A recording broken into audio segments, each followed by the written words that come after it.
Daska पसूर road जो कई दहाइयों से टूट फूट का शिकार था, इलाका मुकीनों के एहतजाज और मीडिया के आवाज़ बुलंद करने पर पुख्ता तमीर तो हो गया, मगर कुशादा ना होने की वजह से अभी भी बेशुमार ट्रैफिक मसाइल का सामना है।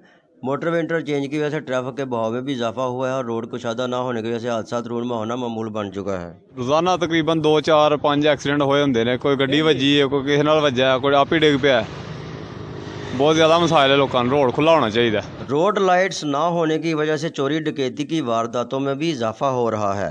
रोड से लाइट को नहीं है, बिल्कुल लाइट लाजमी होनी चाहिए है। इतने डेली के बेस से चोरियां डकैतियां रस्ते चलते गड्डियां तो गड्डियां।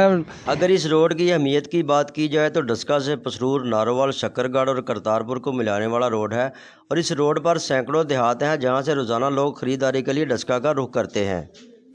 शहरियों ने अरबाब इख्तियार से मुतालबा किया है कि डस्का पसूर रोड को कुशादा किया जाए और यहाँ पर रोड लाइट्स का भी इंतजाम किया जाए ताकि शहरियों को रिलीफ मिल सके। मोहम्मद अमीर रजा, बश न्यूज़, डस्का।